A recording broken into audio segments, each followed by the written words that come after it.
Boa noite, amigos do Workplace, boa noite, amigos da MMG.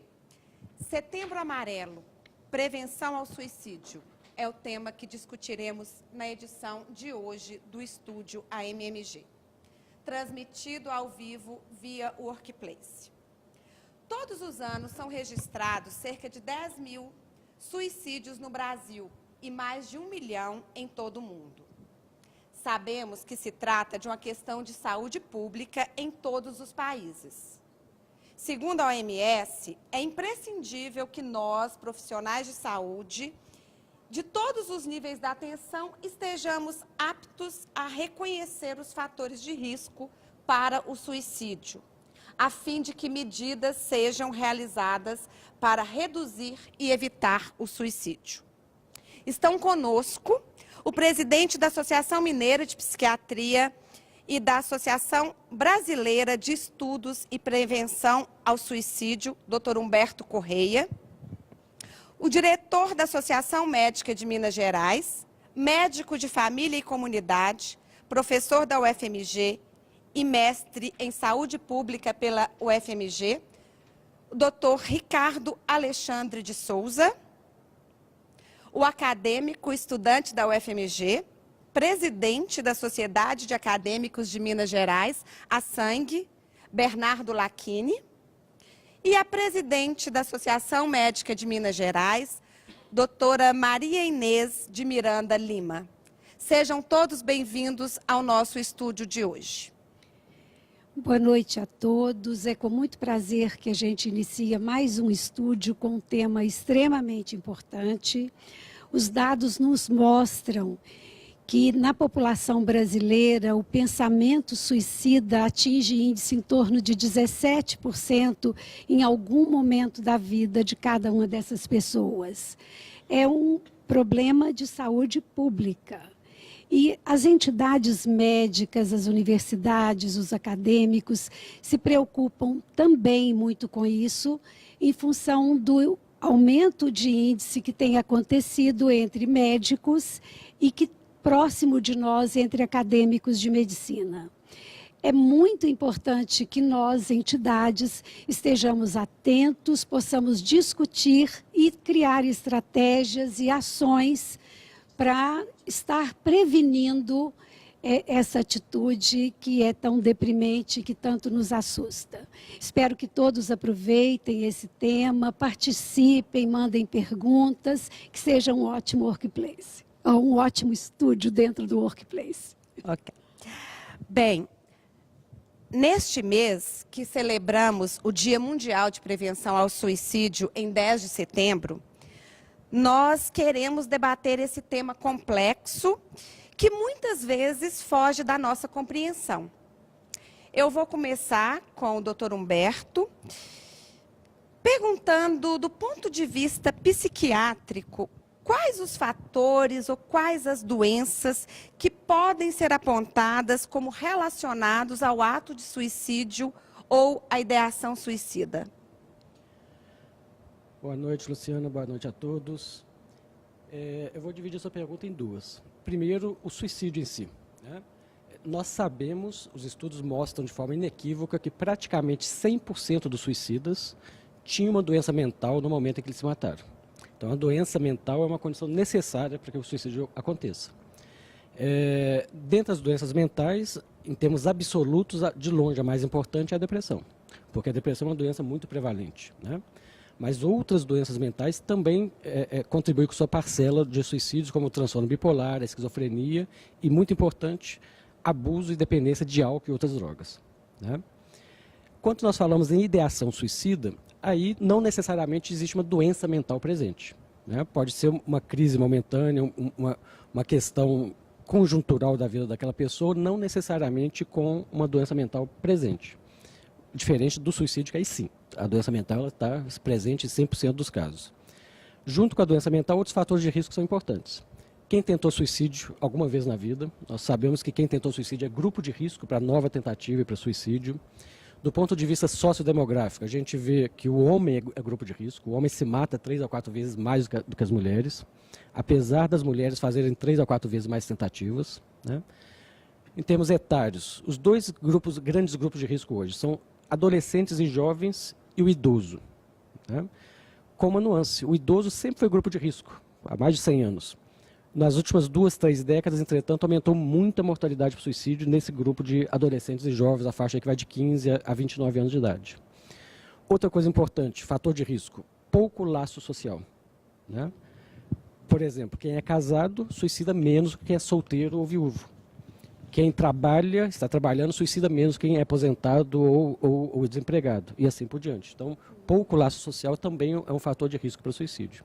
Por isso, por exemplo, que o idoso é um grupo de risco. Em geral, ele já está viúvo ou viúva, em geral já não tem uma atividade laborativa, vai perdendo os amigos, por isso que ele é considerado um grupo de risco. Outras questões são importantes. Uso de álcool e outras substâncias aumenta o risco de suicídio. Né? O álcool, em particular, ele além de ter um efeito depressiogênico, né, ele aumenta a impulsividade. Os estudos mostram que, dependendo de cada país, mas quase metade dos suicidas havia usado álcool nas horas anteriores ao suicídio. Mesmo que não fosse um dependente de álcool, mas alguém que usou álcool nas horas anteriores. Né? Então, resumidamente, alguns dos fatores de risco mais importantes. É complexo, são muito mais fatores, mas esses são alguns dos principais. Ok, passando então para o nosso médico de família e comunidade, nós sabemos que o suicídio é uma questão de saúde pública. E, Ricardo, a avaliação sistemática do risco de suicídio é feita na prática clínica diária do médico de família, no posto de saúde, visto que nem sempre esse paciente, o primeiro contato dele é com o psiquiatra. Ele vai ter um contato com o ginecologista, o médico de família, o médico que o acompanha. Como que isso é tratado dentro de uma visão no posto de saúde ou na especialidade de medicina de saúde, medicina de família e comunidade? É muito relevante isso realmente, porque hoje nós temos no Brasil 5.500 médicos de família, o que não é o suficiente para cobrir as unidades básicas de saúde, e nós temos um grande número de generalistas. É verdade que quando o paciente chega para o médico de família e comunidade, ele vai se preocupar com esse sofrimento mental e como esse sofrimento mental pode apontar por um risco de ideação suicida, enfim. Hoje, os generalistas, infelizmente, nem sempre se atentam a isso. E isso, muitas vezes, esse sujeito fica num sofrimento mental, especificamente de uma depressão clínica mesmo, e ele não é tratado nem levado ao psiquiatra para ser analisado, para ser avaliado também, especificamente em casos mais graves. Então, é falho isso e não há um rastreio nesse sentido, nem um pensamento para se atentar a isso. Às vezes esse sujeito precisa de um apoio, precisa ser abordado no momento inicial, onde ele teria muita oportunidade, como o Berto disse muito bem, até mesmo da questão de abuso de substâncias, oferecida a esse sujeito a oportunidade dele sair desse processo de abuso, e muitas vezes o profissional não capta isso. E isso é sim um problema grave de saúde pública. Humberto, é possível detectar precocemente, por exemplo, num posto de saúde, uma pessoa que está sob risco de suicídio? Existem sinais que nós podemos observar nesse paciente? Existem sim. Né? Eu costumo dizer sempre, né? Eu sou psiquiatra, mas falo para os meus alunos, a depressão não é uma doença para o psiquiatra, é uma doença para o generalista. Nós vamos encaminhar para o psiquiatra aquelas depressões muito graves, refratárias, com sintoma psicótico, ou risco muito importante de suicídio, mas as outras 90% são da esfera da atenção primária. Né? E é possível se identificar. Primeiro, você está com um paciente que tem uma doença mental, uma depressão muito frequentemente. Né? Então, essa pessoa frequentemente vai falar coisas como: eu estou com sono alterado, eu estou com insônia, alteração do apetite, desanimado, triste, sem ânimo para trabalhar. E vai expressar ideias de morte, por exemplo. Preferir estar morto do que estar vivo, a vida não vale a pena. Né? Ou ideias de suicídio propriamente. Não só ela deseja estar morta, como ela começa a ter pensamentos de tirar a própria vida, que aí é a ideação suicida. Né? Então, o profissional, né, na atenção primária, primeiro, ele tem que estar disposto emocionalmente a fazer essas perguntas e ouvir essa resposta e acolher essa pessoa. Né? lidar com a questão do adoecimento mental e particularmente do suicídio, do risco de suicídio, é emocionalmente muitas vezes difícil para muitas pessoas, mas esse profissional tem que estar tecnicamente preparado para isso, que é uma lacuna que nós temos na formação geral, né, dos cursos médicos de uma forma geral e não só dos cursos médicos, essa lacuna na formação do conhecimento em saúde mental e em suicídio particular. O paciente que diz que ele tem ideias de suicídio, isso tem que ser levado muito a sério, né? Existe um mito de que quem fala que vai se matar não se mata.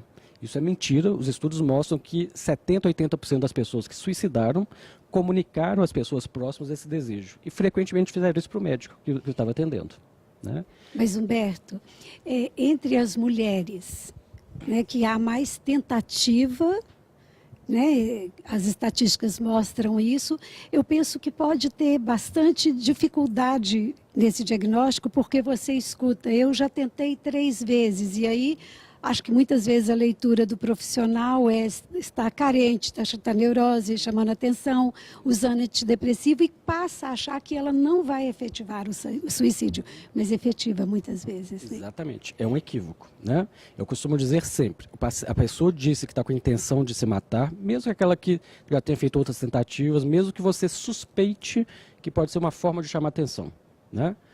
Isso tem que ser sempre levado a sério. Por quê? Mesmo que seja uma forma de chamar atenção, essa pessoa precisa de muita ajuda. Né? A forma que ela está chamando a atenção é disfuncional. Né? E pode levar. Né? Então, de qualquer forma, num caso ou no outro, essa pessoa precisa de muita ajuda. Né? E isso tem que ser levado muito a sério. E considerando, então, que nós, se tivéssemos profissionais generalistas e quantidade suficiente de médico de família e comunidade, quando se identifica esse paciente, a quem encaminhar, o que fazer? O que você me fala sobre isso? Olha, eu considero que um paciente que tem um risco de suicídio, se eu considero que existe um risco iminente de suicídio, um risco importante, esse paciente precisa ser atendido rapidamente, aí sim, pelo especialista, e não nos serviços próprios para isso. Né? Em Belo Horizonte, no serviço público, nós temos os CERSANs, por exemplo, que são unidades de atendimento secundário, alguns deles funcionam 24 horas. Okay. Né? Então, esse paciente tem que ser rapidamente encaminhado aí sim para um serviço de atenção secundária, e lá ele vai ser avaliado de forma multidisciplinar, também pelo especialista da área, que é o psiquiatra, né? E vão ser tomadas medidas para reduzir esse risco de suicídio, que pode incluir o tratamento da doença mental, pode incluir, eventualmente, até uma hospitalização desse paciente, se isso for julgado necessário naquele momento. Mas sempre contando com essa rede de apoio, né, Humberto? Eu acho que isso que é importante. Seja ele o CERSAN, seja ele o profissional que está na ponta, que perceba do risco à ideação mais real, ao pensamento mais elaborado, ele precisa contar com essa rede de apoio dentro da família. Então, geralmente, o CERSAN trabalha muito próximo, eu acho que na rede privada também a gente é bom falar disso. O profissional ele precisa contar com uma rede de apoio próxima àquela pessoa, alguém que vai estar acompanhando ele, alguém que vai dar uma familiaridade para ele. Os estudos também mostram que essa insuficiência familiar é fator de risco para esse pensamento suicida, essas tentativas. Então é importante que a gente fortaleça essas famílias e, sem dúvida nenhuma, essas redes trabalham em prol disso, para melhorar a sustentabilidade desse sujeito. O nosso colega, Dr. Aguinaldo Soares Lima, nosso diretor científico, que está fora do Brasil no momento, mandou uma observação, eu acho que é mais uma observação, porque acho que já discutimos isso. Ele refere que nos últimos anos, ele vê que os jovens têm uma filosofia de vida diferente, mais individualista, mais isolada, temos os tablets e celulares e tudo mais. E ele nos pergunta se a questão da rede social, esse isolamento, esse individualismo, se isso tem sido considerado um fator predisponente para o risco de suicídio. Sem dúvida, né? Há múltiplas explicações para esse aumento da mortalidade por suicídio em adolescentes, principalmente. Alguns estudos mostram que horas de tela, né, das várias mídias, né, estão associadas a mais adoecimento mental, principalmente a partir de 5 horas dia. né? E nós temos adolescentes que passam 12, 14 horas, né, nessas telas. Outro fator importante é, alguns estudiosos dizem, né, que nós estamos talvez diante de uma geração pouco resiliente, né? A resiliência entendida como, diante de um impacto negativo na sua vida, você suportar aquilo e voltar ao que você era antes. Então, alguns estudiosos argumentam que talvez essa geração seja menos resiliente do que gerações anteriores. Então, diante de uma frustração, ao invés de ele voltar ao que era antes, ele quebra, né? Outra questão importante, laço social, né, que é muito importante. Nós temos hoje famílias cada vez menos numerosas. Há 2 gerações atrás eram frequentes famílias com 4, 5, 6, 7, 8 irmãos. Hoje é um irmão, no máximo. Né? No máximo. É 1, 2 no máximo. Isso diminui o laço social. E, muito importante, a interação humano-humano, gente. Né? Nós temos adolescentes com milhares de amigos virtuais, mas que às vezes não tem um amigo real.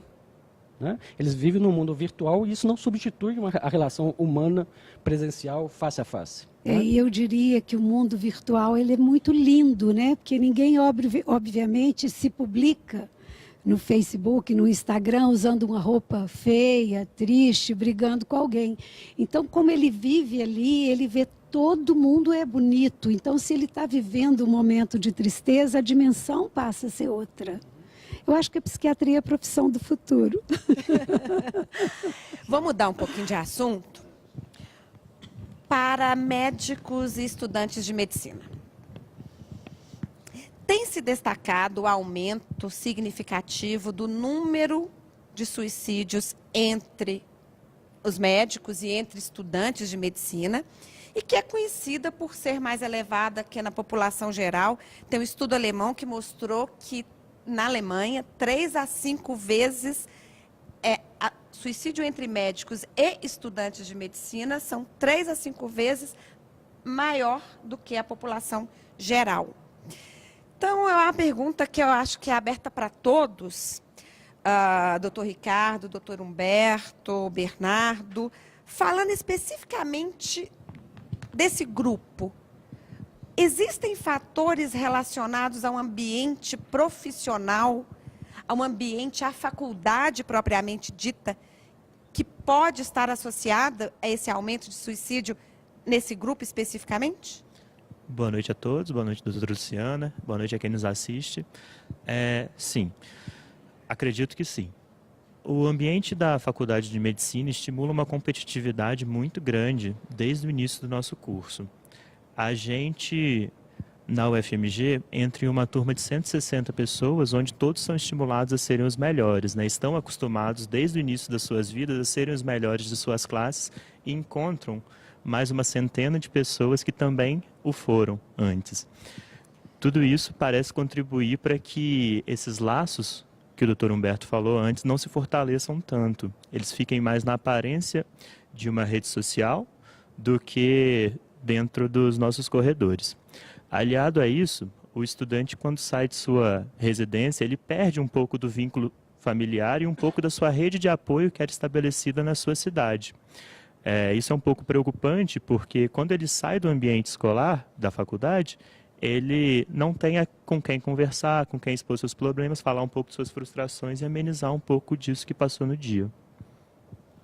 É interessante, eu até vou puxar um gancho com a pergunta anterior, é interessante como é que a gente tende a julgar alguns pensamentos que são um pouco, eu acho que às vezes um pouco invasivo, né? Seria muito fácil falar, por exemplo, que o jovem de hoje, ele é pouco estruturado, que ele está ligado demais nas redes sociais, e aí a gente estaria julgando, e a gente tem que tomar muito cuidado nesse processo de acolhimento desse sujeito, porque muitas vezes ele está num sofrimento que é só dele, e às vezes isso é difícil, porque a gente temos nossas próprias concepções, e aí você acaba jogando elas e acaba julgando aquele sujeito nelas. Então, isso eu acho que é um grande desafio, porque o nosso estudante hoje, ele realmente tem participado mais ativamente, colocado mais algumas situações que têm sido desafiadoras para eles. Eu acho, inclusive, que essa questão de vir do interior para cá é um desafio. Outro desafio que eu entendo é a questão da socialização desse estudante. Muitas vezes eu vejo que esse estudante, a gente conversava aqui antes, ele vai socializar, ele vai beber, é a forma que ele tem para socializar, ele acaba entrando na questão do álcool. É difícil que esse estudante, ele tem vários grupos durante no mesmo período. Ele participa de vários grupos que não dá coesão para ele não tem são pessoas que não acompanham ele, e as conversas vão ficando rasas nessa liquidez, né, nesse amor líquido que a gente tem na sociedade moderna, onde as amizades, como bem disse o Humberto, elas são desfeitas com um clique, elas não são feitas com um telefonema. Eu não gosto mais de você, não acontece mais, simplesmente bloqueia a pessoa e a pessoa para de existir. Então eu acho que são várias facetas de uma coisa muito complexa, né, de um fator muito complexo, como já disse o Humberto. E isso é muito complexo, né, porque isso envolve também o comportamento das famílias, o fato das famílias serem menores. Então, o indivíduo recebe dos pais uma superproteção, que o protege na escola, que blinda para o sofrimento. Então, a frustração, o lidar com a frustração é muito difícil. Né? O número de antidepressivos prescritos por clínicos, por ginecologistas e por médicos em geral hoje é muito grande. Que, na verdade, às vezes não está nem identificando quem realmente necessita do antidepressivo. Vocês concordam um pouco com isso? Porque todo mundo quer viver bem, sem nenhuma tristeza. Eu costumo dizer para os alunos que a vida, infelizmente, nos fala muito mais nãos do que sims. E que nós Sim. temos que estar preparados para isso. Né? Faz parte da construção, né, do Sim. ser completo, ele está preparado para as adversidades. Né? Sim. Sobre a questão do suicídio em médicos, estudantes de medicina, os estudos mostram que realmente médicos suicidam mais que a população geral, entre 2 e 3 vezes mais. Né? Mas isso é antigo, isso não é uma coisa recente. Nós temos estudos da década de 50. Né? E, curiosamente, entre os médicos, parece que as médicas se suicidam mais do que os homens. Diferente do que acontece do padrão da população geral. Em relação aos estudantes, também nós temos estudos antigos, da década de 60, que mostram que o estudante de medicina suicidaria mais que a população geral, os jovens da mesma faixa etária. Nós não temos evidência, entretanto, nem para médico, nem para estudante, que esteja acontecendo um aumento dessa mortalidade. Né? Então, nós temos que estar atentos a isso. São grupos de risco? Sim. Mas não podemos afirmar hoje que está acontecendo um aumento na mortalidade por suicídio, nem médicos, nem estudantes de medicina, apesar de serem grupo de risco, sim. Né? Você acha que o fato do acesso a medicamento, a formas de efetivar o suicídio influencia? Exatamente. Porque existem suicídios assim, quer dizer, caprichosos, é horrível dizer isso, mas com o uso com dissecção de vaso, com, né, que chamam a atenção. A principal explicação da mortalidade maior em médicos é o acesso fácil ao método. Né? As pessoas se matam usando o método de mais fácil acesso. Então, o acesso e o conhecimento da letalidade. Uma coisa que é muito importante. Na população geral, a gente tem 10 tentativas de suicídio para cada suicídio. Entre médicos, essa proporção é quase de 1,5 para cada um. Ou seja, a prevenção do suicídio no médico é, inclusive, mais difícil que na população geral, porque esse grande marcador, que é tentativa de suicídio, a gente não tem no médico. Porque quase todos os atos do médico são, entre aspas, exitosos. Né? Entre aspas, exitosos. Então, esse é um desafio. Outra questão importante no médico, e a gente tem que dizer, o médico, de uma forma geral, ele vê de uma forma muito negativa o seu adoecimento mental. Ele não procura ajuda, ele não se trata e ele esconde. E o médico tem, mais do que a população geral, também 2 problemas de saúde mental importantes. Mais depressão, que acontece também com os estudantes de medicina, e também mais abuso de álcool e outras drogas do que a população geral. E os médicos não se tratam, né? Eles escondem esse adoecimento. Deixa eu só corroborar um pouco com o Humberto aqui. Saiu um relatório americano, lá de 15.536 médicos que eles entrevistaram, e o médico que mais busca ajuda nos casos tanto de depressão quanto de burnout é o psiquiatra. Exatamente. Agora, o assustador é que só 40% dos entrevistados, psiquiatras, buscaram ajuda. Ou seja, mesmo na classe que mais busca ajuda, eles só buscaram 40%. O seguido pelo cirurgião plástico, que é 32%. Você imagina para baixo aí como é que vai ser. Exatamente. Bernardo, você como aluno hoje da UFMG, eu vou fazer uma pergunta sobre a escola que você estuda, já que acredito que, apesar de estar na sangue, não tem um conhecimento talvez mais profundo das demais escolas. Como que você enxerga, o que tem na sua faculdade de apoio ao estudante com depressão, ao estudante que está numa situação difícil? Como você, como aluno, enxerga isso? Bom, a UFMG tem uma rede de apoio que vai se estruturando na medida do que o tempo passa, né? Existem instituições lá dentro, o NAPEM, que é o Núcleo de Apoio Psicopedagógico ao Estudante do prédio da medicina, né, que engloba também fonoaudiologia e técnica de cardiologia, que realiza atendimentos dos alunos, faz um acolhimento inicial e por psicólogos e psiquiatras, né, muitos vinculados ao Departamento de Saúde Mental também, para fazer um primeiro atendimento e um acompanhamento do paciente menos grave. Ele identifica também casos de emergências através de formulários que são preenchidos online e orienta, dando mais rapidez no atendimento daquele caso mais urgente. No último semestre, foram atendidos 220 pessoas dentro do NAPEM, só dessa atividade da Faculdade de Medicina. Além disso, existem outros setores também que também fazem uma espécie de acolhimento inicial. A escuta acadêmica, onde o aluno pode falar de seus problemas e ser encaminhado, atendido por psicólogos também. Também tem uma demanda muito alta. O NAPEM, é importante falar dele, que ele vem sendo fortalecido pela atual diretoria, mas ele ainda, às vezes, apresenta um gap de atendimento do paciente menos grave de 4 ou 5 meses, em alguns casos.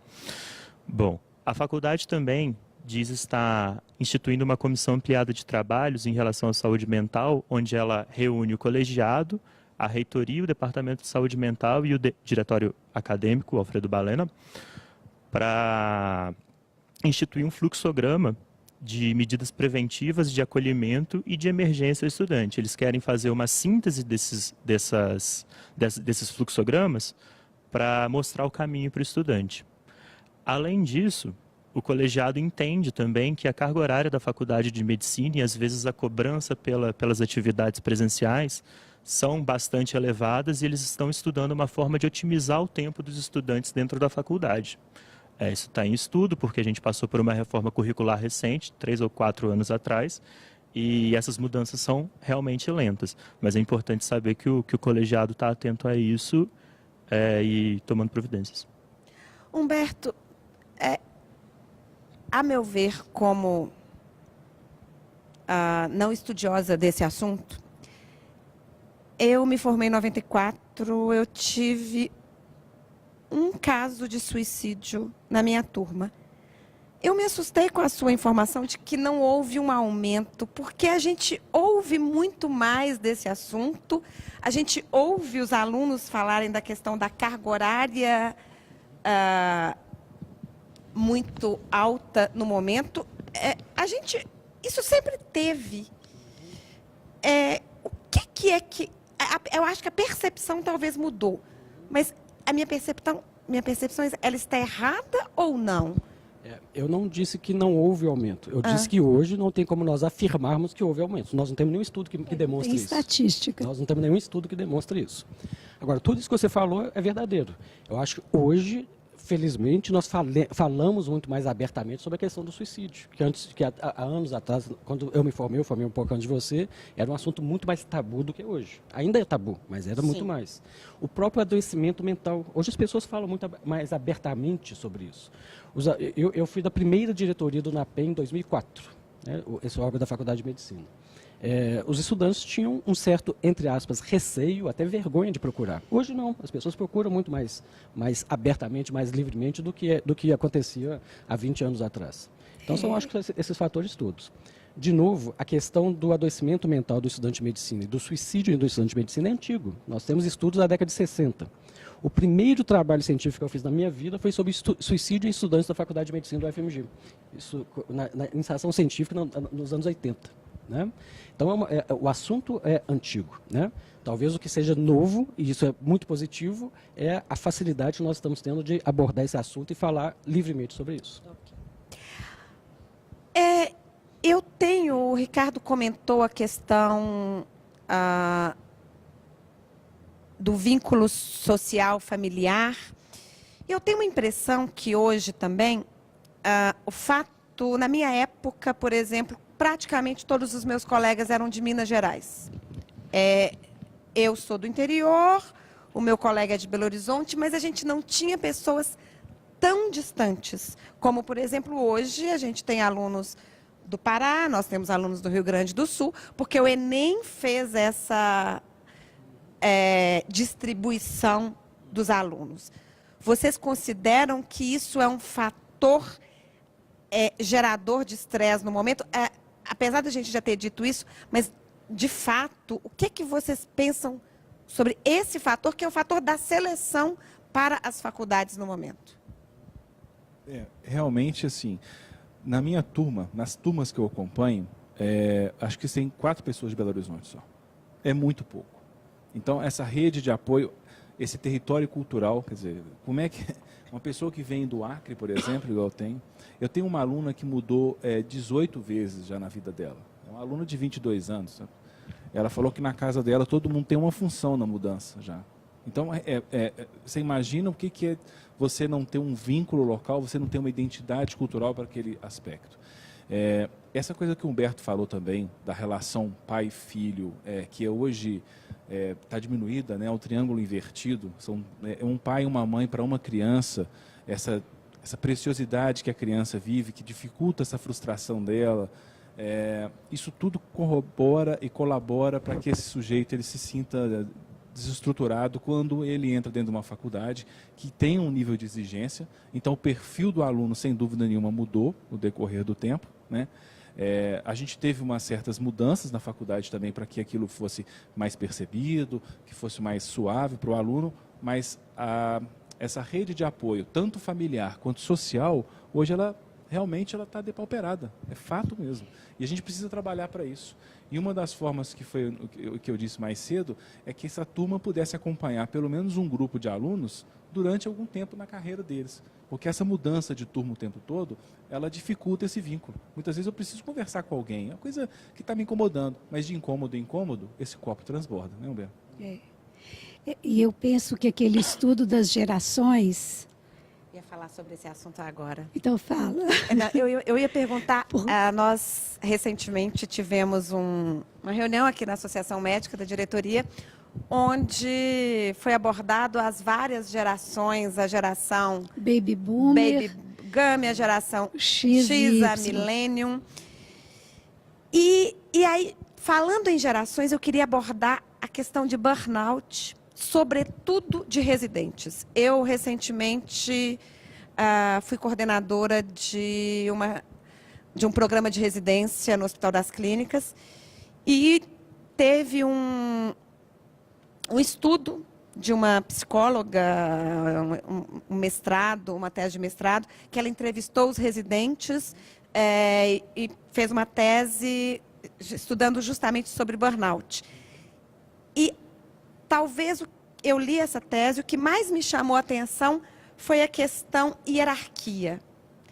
Existe uma hierarquia professor-aluno, existe uma hierarquia preceptor-residente, e que hoje existe uma dificuldade entre essas gerações. Pelo menos foi a minha percepção da conclusão dessa tese, é que as gerações mudaram e talvez nós não mudamos, ou existe um conflito de gerações. Qual que é a sua opinião sobre isso? Qual a opinião dos nossos entrevistados sobre isso? Eu acho que realmente isso faz muito sentido, né? Nós temos, convivendo no mesmo ambiente de trabalho, gerações com perfis diferentes, né? Talvez a geração atual, né, os estudos mostram que seja, eu citei logo no início, uma geração talvez menos resiliente. Uhum. O que nós, na minha geração, chamávamos de dedicação ao trabalho, vestir a camisa, isso não faz muito a cabeça da turma atual, né? Eles até trabalham, mas eles pensam muito mais do que pensavam as gerações anteriores no bem-estar, no ter um tempo livre. A resiliência da nossa geração era um orgulho de fazer uma residência e tudo que aparecia a mais a gente queria estar, né? Exato. O trabalho era o foco principal na nossa vida. E para essa geração o trabalho não é prioridade. Não é. Né? Mas como... E que não quer dizer erro nem nada. Não, São mudanças de... Certamente. Exatamente. Mas, assim, nós ainda temos a estrutura, principalmente, eu vejo o residente como um ser com maiores dificuldades, talvez, do que o aluno. Porque ele está sob pressão o tempo inteiro. Como lidar com isso? Como o médico preceptor deveria lidar com essa situação? Pois é uma pergunta muito, muito difícil, né? Por quê? Eu citei há pouco tempo atrás que o médico, ele não reconhece, não admite, não se trata quando tem um adoecimento mental. E o preceptor ou o professor, quando vê um aluno, um residente adoecido mentalmente, ele também tem a mesma atitude que ele tem em relação ao próprio adoecimento mental. Ele né? nega. O mesmo tabu, o mesmo preconceito. Eu posso dar um exemplo. Há pouco tempo eu atendi uma residente da residência X. Risco de suicídio. Ela acumulando medicamentos em casa. Eu fiz um pedido de afastamento para começar de 30 dias do trabalho. Ela procurou a coordenação e a coordenação disse para ela que não precisava se afastar, não, que ela estava com uma carinha tão boa. Né? Então é assim. Né? Os médicos preceptores têm muita dificuldade em encarar o adoecimento mental próprio e de quem está em torno deles. Então, eu acho que passa por treinamento, inclusive. Assim como nós aprendemos técnicas, cada um na sua especialidade, nós temos também que aprender, né, a lidar com o ser humano que está do nosso lado e as fragilidades e o adoecimento mental de quem está do nosso lado. Professor e aluno, preceptor e residente, residente, né? Pai e filho. Imagine a frustração do pai quando vê um filho suicidar e pensa, eu não percebi isso. Eu não fiz nada. O que eu poderia ter feito? Bernardo, você enxerga esse conflito de gerações? Enxerga, eu acho que essa relação não para na preceptoria residente. Também existe uma hierarquia entre o residente e o interno, e do interno e o acadêmico que está no ciclo clínico acompanhando os ambulatórios. Infelizmente, parece que é uma sucessão de frustrações que vão descendo a cadeia, né, e indo lá para baixo, né, como a gente vê nas tirinhas. Umas projeções que gerações talvez projetam nos alunos. Não é incomum a gente encontrar relatos de professores que falaram com alunos: olha, é difícil, mas é assim mesmo, a medicina é desse jeito, eu sofri, eu passei por isso, você também precisa passar. A gente acredita que não precisa ser assim, né? Se cometeram erros no passado, a gente pode fazer uma coisa muito melhor agora e tornar o percurso curricular muito mais agradável. Porque se a gente aceitar que o processo que foi feito fosse o correto, a gente não estaria vivendo essa epidemia de problemas de saúde mental, de ansiedade, depressão que a gente observa hoje em dia, né? Então é preciso encarar de frente e mudar um pouco os conceitos de algumas gerações. Vou pedir o Ricardo para comentar sobre lazer, como estimular o lazer entre os estudantes. O que o lazer... Uma pergunta, na verdade, um comentário de todos. O que podemos fazer, principalmente dentro das escolas, se o lazer pode ajudar nessa situação? Então, é muito interessante que até agora nós falamos das doenças, né?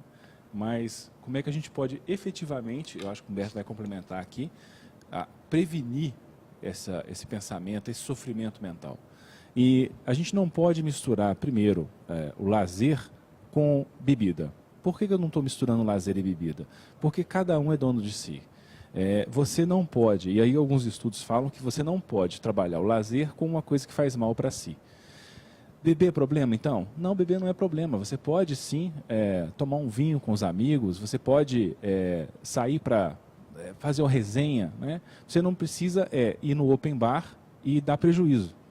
Você pode sim fazer o social, é importante isso. Outro fato, a atividade física nos estudos de burnout é o que os médicos mais usam para fazer a melhoria da qualidade de vida deles. Os americanos, eles usam isso. Outra coisa é sair para conversar com os amigos. E aí eu queria, na verdade, deixar alguns desafios para os nossos ouvintes e de preferência acadêmicos. Qual foi a última vez, eu já vou pegar um gancho do Humberto aqui, que você se cuidou, que você efetivamente foi ao médico, não é aquela doença que você falou assim, não vou tomar aqui um ibuprofeno que vai resolver.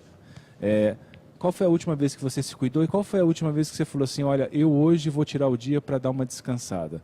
Na atividade de trabalho que nós temos hoje, que é extenuante, no cuidado com outra pessoa, que é a responsabilidade que é. Acho que é por isso que para o residente é muito difícil. Ele tem um carimbo. Qual foi a última vez que você efetivamente foi se cuidar? O lazer depende de você. O lazer depende efetivamente de você. Se é atividade física, se é passear de bicicleta, se é dançar com a esposa, com o esposo, eu não sei. Mas o momento onde você tira o não trabalho e você descansa, deixando o celular e computador em casa, que é uma outra fonte de burnout, né? Acho que o Ricardo está certíssimo. Acho que nós vemos, né, observamos uma geração, e nos estudantes isso é muito visível para mim, eu que estou há 20 anos na docência, né? São estudantes que usam álcool e outras substâncias cada vez mais cedo e uma quantidade cada vez maior. A própria relação desses estudantes com o álcool é uma relação patológica, né? O álcool não é um complemento a um convívio social. O álcool passou a ser o objetivo final de muitos deles, né? Tem um estudo que foi publicado há uns anos atrás por um professor da faculdade, o Andy da Cirurgia, que fez um estudo sobre saúde mental. 85% dos estudantes do estudo que ele fez da Faculdade de Medicina do UFMG tinham usado álcool nas semanas anteriores. 60 e poucos eram considerados sedentários. Não faziam atividade física regular, né? Então, tem uma inversão muito grande aí, né? Há pouco tempo atrás, conversando com um aluno, ele me soltou a seguinte pérola: mas, professor, a faculdade nos obriga a beber. Eu falei, não, peraí, a faculdade não te obriga a beber. Essa é uma opção sua. Você pode beber, mas você pode ir ao cinema, você pode fazer uma caminhada, você pode correr, você pode namorar. Você tem várias opções, né? Você escolheu abrir a garrafa, né? Nós nesse grupo, né, pensando a questão da promoção da saúde e esses fluxos de encaminhamento na Faculdade de Medicina, a minha proposta é: vamos fazer um campus saúde sem álcool. As festas de professores, de alunos e funcionários no campo saúde sem bebida alcoólica, né? É um grande exemplo que nós damos para nós mesmos e para a sociedade, né? Campo saúde sem álcool. E aí, Bernardo? A proposta é muito interessante e ela já foi recebida em uma parte significativa pelo diretório, né? Já não são mais permitidas festas open bar, onde a bebida é liberada, né? Através do pagamento da entrada, você bebe o que você quiser, já não pode acontecer isso mais. Mas acontece, professor, que quando um aluno fala que a faculdade obriga a beber, eu acho que ele quer dizer que a pressão é muito grande. Quando ele chega em casa, ele tem que fazer o GD para o outro dia. Ele não tem um momento para ele poder ir ao cinema. E às vezes o acesso à bebida alcoólica acaba sendo o acesso mais fácil ao lazer que ele tem. E, infelizmente, essa relação existe não só no nosso nível. Eu concordo. O médico também, né, usa álcool e outras substâncias mais que a população geral, né? É algo que começa na faculdade e, ao que parece, não é devidamente cuidado, né? Eu sempre falo, a prevenção do suicídio no médico começa no primeiro dia de aula da Faculdade de Medicina, né?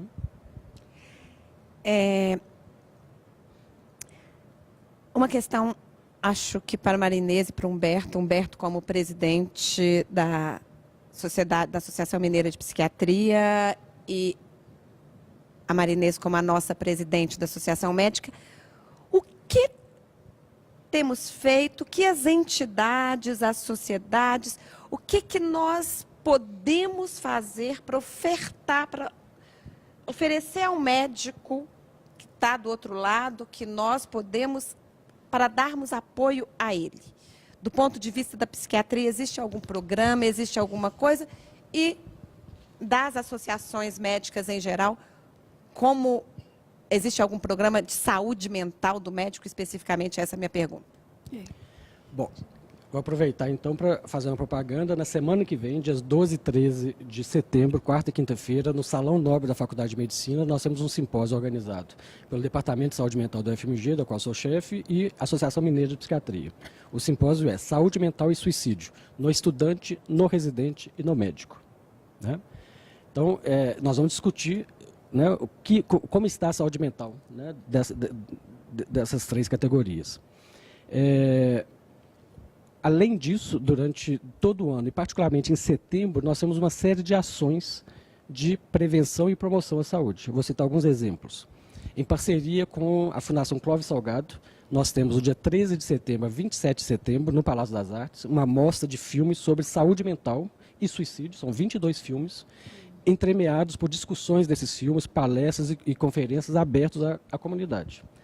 No dia 30, nós temos a grande caminhada aqui na Afonso Pena, que é a caminhada de valorização da vida, onde os médicos e estudantes são todos convidados para sensibilizar a população em relação à importância disso.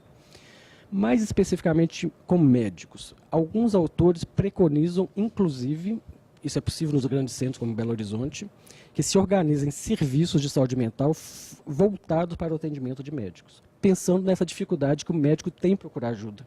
Né? Se ele tiver um serviço dedicado a ele, onde o anonimato seja garantido, onde ele se sinta seguro e acolhido, isso pode funcionar muito bem. Nós temos alguns exemplos mundo afora. Muito Na interessante. diretoria. Eu vou te interromper, Marinês, só para, na verdade, lembrar que nós temos trabalhado juntos no passado. O ano passado foi que a gente fez o filme Helena. Helena, aqui na Associação Médica. Temos participado junto com a Associação Médica. Trouxemos o André Trigueiro aqui na Associação Médica no ano passado, para a gente discutir também sobre suicídio, só relembrando as ações das diretorias anteriores, mas acho que podemos, inclusive, esses laços, eles ficarem mais fortes, né, Marinês? Inclusive, esse foi um assunto discutido na nossa diretoria, por ocasião de suicídios que aconteceram com acadêmicos. Eu recebi telefonema de colega cobrando que a gente tivesse ações nesse sentido, e eu me reportei, eu me lembro do grupo de apoio ao luto, né, que já existe aqui com a sociedade, e que nós teríamos que programar ações de apoio, né? E eu acho que o caminho é que seja no anonimato, que seja para discutir a saúde mental, que realmente é uma ação necessária. Posso só lembrar que, na verdade, a gente tem um clube de corridas nos benefícios, que é uma atividade física que é um ótimo... Que é um excelente... Muito bem lembrado, sim, Ricardo. muito bem lembrado. Doutora Luciana, eu queria pegar um gancho aqui, te interrompendo antes que começasse, que a Sangue também tem investido no desenvolvimento das habilidades dos acadêmicos. A gente está tentando resgatar a veia literária, a veia da escrita, a produção artística, concursos de fotografia estão sendo realizados também por nós, para trabalhar um pouco das artes e atividades lúdicas que esse estudante acaba abandonando em função de N fatores, né, da mudança de cidade e da carga horária, para valorizar, resgatar e mostrar também que o acadêmico pode produzir muita coisa além da medicina. Pois é, também. e aí eu já convido a Sangue para, tendo algum destaque que queira mostrar, a gente pode trazer, como no último Terça Cultural, uma peça de teatro, e está mostrando, porque lazer é necessário, né, Ricardo? Bem, estamos chegando ao final do nosso estúdio. De antemão, gostaria muito de agradecer aos nossos entrevistados, ao Dr. Humberto, ao Bernardo, ao Ricardo, representando a nossa diretoria, mas representando uma especialidade de suma importância nessa situação. E eu gostaria de passar as considerações finais a cada um de vocês, lembrando que cada um vai ser presenteado com a nossa caneca Estúdio AMMG. E temos uma caneca do nosso estúdio. Muito bem trabalhada. Muito bem trabalhada. E eu gostaria de passar as considerações finais e agradecê-los enormemente, porque eu acredito que quanto mais falamos sobre esse assunto, hoje a Associação Médica está vestida de amarelo, nós estamos iluminados de amarelo a nossa fachada, justamente para estar junto do Setembro Amarelo, e gostaria de passar as considerações dos senhores. Eu queria fazer a seguinte observação. O dia 10 de setembro, desde 2003, é o Dia Mundial da Prevenção do Suicídio, iniciativa da Associação Internacional de Prevenção do Suicídio, da qual fui presidente anos atrás, e da OMS. Aqui no Brasil, o Setembro Amarelo começou há 4 anos atrás, iniciativa da Associação Brasileira de Psiquiatria e o CFM, né? E começou timidamente há 4 anos atrás e hoje ganhou o Brasil inteiro. Nós temos ações literalmente no Brasil inteiro. É a maior campanha mundial de prevenção do suicídio, o Setembro Amarelo brasileiro. Tá? Isso é muito importante. Agora, a prevenção do suicídio no Brasil é assunto, muito infelizmente ainda, só do terceiro setor. as associações médicas, o CFM, a Associação Brasileira de Psiquiatria, Mineira de Psiquiatria, o CVV e outros. Nós não temos no Brasil nenhuma política pública de prevenção do suicídio, né? E deveríamos ter, quase todos os países no mundo têm suas políticas públicas de prevenção. É um momento oportuno para destacar esse assunto. Bernardo? Bom, quero agradecer primeiramente, em nome da Sangue, o convite de estar aqui, de falar desse tema tão importante e preocupante para a gente. Eu quero deixar um convite para todo mundo que está assistindo a gente, sobretudo os acadêmicos, que o 7º Congresso Sangue vai ocorrer agora nos dias 27, 28 e 29 de setembro e vai abordar, dentre outros, temas relacionados à psiquiatria, abuso de substâncias e mesas redondas a respeito da saúde mental do acadêmico também. Queria lembrar a todos que o associado sangue tem benefício, quando for necessário de ser utilizado, de desconto em plano de saúde da Unimed através do convênio com a Valem, que a Associação Médica também tem. Isso é muito importante porque um acompanhamento para o aluno mais carente, às vezes, é muito caro, mesmo para o que não é carente, né? Então, eu quero deixar esse convite e agradecer. Bom, queria também agradecer imenso o convite, eu aprendi muito aqui hoje. Lembrar que a principal especialidade que tem burnout é o cuidado crítico, né? É o intensivista, mas a terceira maior é o médico de família. Então eu vou provocar a minha especialidade para falar exatamente disso. Espero que você, médico de família, esteja se cuidando e ajudando seu colega de outra especialidade também. Eu acho que nós precisamos ter a maturidade de buscar ajuda, de deixar que um outro cuide da gente. E isso não é vergonha não, Berto. Eu acho que nós precisamos amadurecer nesse sentido. Para os meus acadêmicos, eu falo o seguinte: não deixe de criar sua rede de apoio, não deixe de conversar com seu colega, conte com eles. E eu acho que a Maria Inês foi muito brilhante quando trata da questão das redes sociais, da sua liquidez no mundo moderno. Não se preocupe com isso e busque ajuda naquele que quer te ouvir. Vai sempre ter alguém pronto para querer te ouvir e mesmo nas faculdades que não tenham NAPEM, vai ter ali algum professor que tenha uma escuta qualificada que vai poder te ajudar. Tem muita gente aí querendo te ajudar. Se você está precisando disso, busca. A gente vai estar aí para te ouvir. Eu quero parabenizar a Luciana por mais esse estúdio. Eu penso que isso é muito importante e ela está se tornando uma jornalista, né? Moderadora. Uma bela moderadora. Eu penso que quero agradecer a cooperação de todos vocês. Eu acho que esse assunto não se esgota. E penso também que o grande desafio é a gente partir para ações preventivas do suicídio. Convido a todos que participem da Associação Médica, dos estúdios, do Workplace. Nós estamos abertos e querendo fazer o nosso papel, que é associativismo da nossa classe. Boa noite a todos. Bem, finalizando, eu gostaria de lembrá-los que existe no site da Associação Brasileira de Psiquiatria uma cartilha sobre o tema, que pode ser baixada sem ônus. Esse material é de grande valia para entender um pouco mais sobre o assunto. Você falou sobre o CVV, do ponto de vista de sociedade, eu acho uma entidade, uma associação importante, não para médicos, mas quando a gente pensa em suicídio geral. Nós tivemos com eles aqui o ano passado, quando a gente discutiu sobre valorização da vida com o jornalista André Trigueiro. E manteremos esse fórum de debates todo mês com um assunto. Gostaríamos que todos participassem. É importante a gente manter essa relação da nossa entidade, Associação Médica, com o nosso associado e mesmo com o não associado, que o não associado venha para cá, que nós temos tentado, pelo menos, fazer o melhor possível para a nossa classe. E gostaríamos, inclusive, que enviasse-nos ideias de estúdio, o que vocês gostariam que fosse discutido no estúdio. Gostaria de agradecer mais uma vez aos nossos convidados. Uma boa noite a todos